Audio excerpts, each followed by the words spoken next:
नमस्कार, राणीज किचन मध्ये तुमचं स्वागत आहे।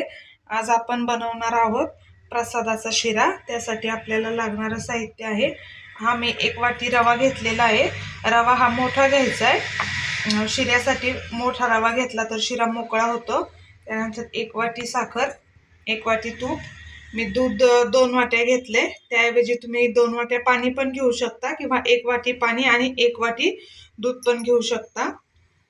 त्यानंतर विलायची पावडर, 2 केळी आणि बदाम। मी आता तुपापैकी अर्ध तूप घेते आधी।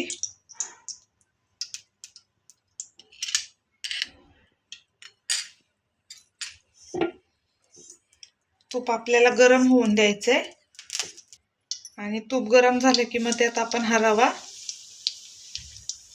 टाकून भाजून घेणार आहोत।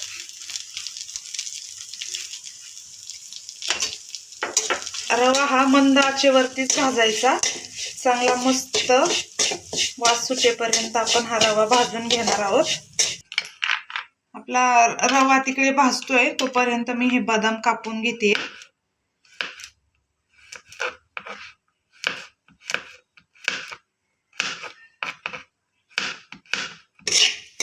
हा बघा, रवा आपल्याला सारखा हलवत राहायचंय, नाहीतर तो खालनं करपतो। आपल्याला जवळपास 10 मिनिटं लागणार आहेत हा रवा व्यवस्थित भाजून घ्यायला। काही बदाम मी हे आडवे कापलेत आणि हे वरून सजावटीसाठी मी असे उभे कापलेले आहेत अर्धे बदाम। आता मी यात 2 चमचे तूप अजून घालून घेते आणि मंद आचेवरतीच आपण हा रवा भाजून घेणार आहोत चांगला। आता आपण केळी बारीक चिरून घेऊयात रवा भाजेपर्यंत।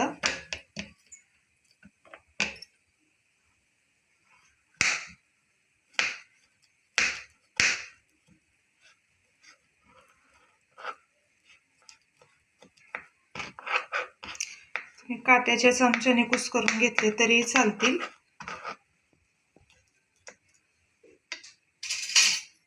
हे बघा, हे असे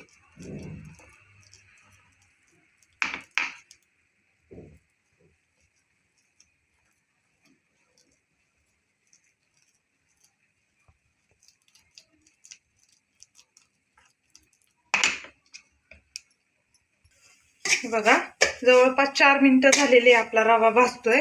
आता मी यात बदाम टाकून घेते।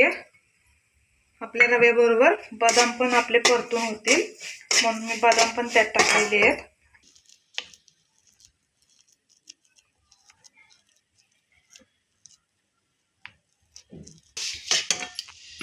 हे बघा, जवळपास 7 मिनिटं झालेली आहेत, मी रवा भाजून घेते। आता आपण त्यात बारीक केलेली केळी घालून घेऊया। केळी आपण रव्यासोबत परतून घेणार आहोत, मग शिरा आपला काळा पडत नाही। केळी त्याची शिऱ्यातली। आता केळी टाकल्यानंतर मी अजून 2 चमचे तूप टाकून घेते आणि आता आपल्याला हे चांगलं परतून घ्यायचंय केळी टाकल्यानंतर पण।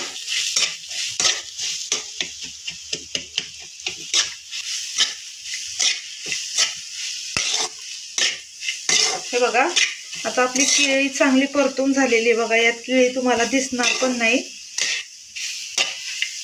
आता टाकून घेऊया दूध। आपल्याला 2 वाट्या दूध घालायचं आहे। दूध टाकून आपला शिरा चांगला एकत्र करून घ्यायचा आहे आणि त्यानंतर आपण त्याच्यावरती झाकण ठेवणार आहोत 1-2-3 मिनिटांसाठी।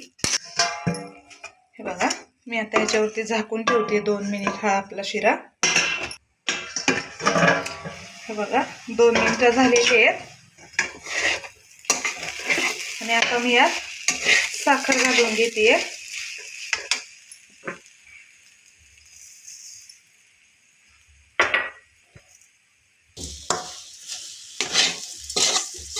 साखर घालून शिरा हलवून घ्यायचा आहे आणि परत आता आपण त्याला झाकण ठेवणार आहोत।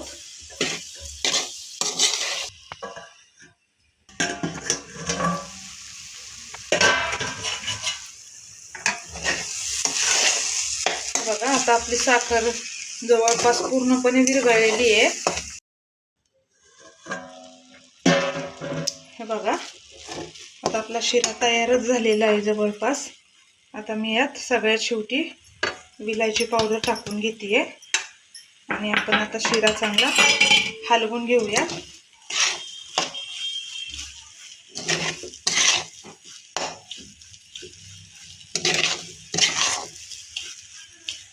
बघा, आता आपला शिरा झालेला आहे। आता आपण काढून घेऊया शिरा।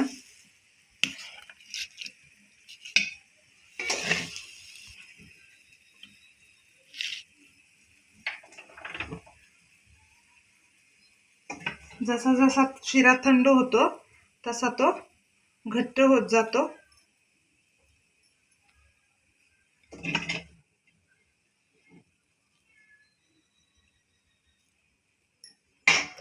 आता आपण हे जे बदाम सजावटीसाठी ठेवले होते ते टाकून घेऊयात वरनं।